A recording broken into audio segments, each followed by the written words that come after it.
ಖಾಟು ಶ್ಯಾಮ್ ಕತೆ ಬರ್ಬರಿಕ 1. ಬರ್ಬರಿಕನ ಜನನ.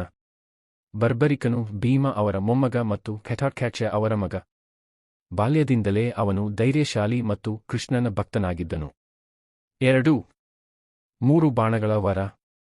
ಬರ್ಬರಿಕನು ಭಗವಾನ್ ಶಿವನನ್ನು ತಪಸ್ಸು ಮಾಡಿ 3 ಅದ್ಭುತ ಬಾಣಗಳು ಮತ್ತು ದಿವ್ಯ ಧನುಸ್ಸನ್ನು ಪಡೆದನು. 3. ದುರ್ಬಲರ ಪರ ಹೋರಾಟದ ವಾಗ್ದಾನ. ಬರ್ಬರಿಕನು ತನ್ನ ತಾಯಿಗೆ ಯಾವಾಗಲೂ ದುರ್ಬಲರ ಪರ ಹೋರಾಡುವೆನೆಂದು ವಾಗ್ದಾನ ಮಾಡಿದ್ದನು. 4. ಕುರುಕ್ಷೇತ್ರಕ್ಕೆ ಪ್ರಯಾಣ. ಕುರುಕ್ಷೇತ್ರ ವಾರ ಪ್ರಾರಂಭವಾದಾಗ ಬರ್ಬರಿಕನು ಯುದ್ಧಕ್ಕೆ ಹೊರಟನು.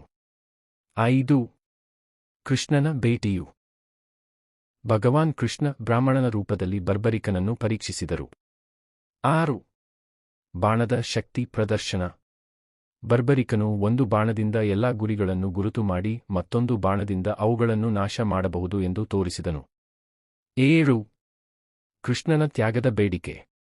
ಕೃಷ್ಣನು ಬರ್ಬರಿಕನು ಯುದ್ಧವನ್ನು ಒಂದೇ ಕಡೆ ತಳ್ಳುವನು ಎಂದು ತಿಳಿದು ಅವನ ತಲೆಯನ್ನು ದಾನವಾಗಿ ಕೇಳಿದರು. 8. ಬರ್ಬರಿಕನ ತ್ಯಾಗ. ಬರ್ಬರಿಕನು ಸಂತೋಷದಿಂದ ತನ್ನ ತಲೆಯನ್ನು ಅರ್ಪಿಸಿದನು ಮತ್ತು ಯುದ್ಧವನ್ನು ನೋಡಲು ಆಶಿಸಿದರು. 9. ಯುದ್ಧದ ಸಾಕ್ಷಿ. ಕೃಷ್ಣನು ಬರ್ಬರಿಕನ ತಲೆಯನ್ನು ಪರ್ವತದ ಮೇಲೆ ಇಟ್ಟು ಕುರುಕ್ಷೇತ್ರ ಯುದ್ಧವನ್ನು ನೋಡಲು ಅವಕಾಶ ನೀಡಿದರು. 10. ಖಾಟು ಶ್ಯಾಮ್ ಆಶೀರ್ವಾದ.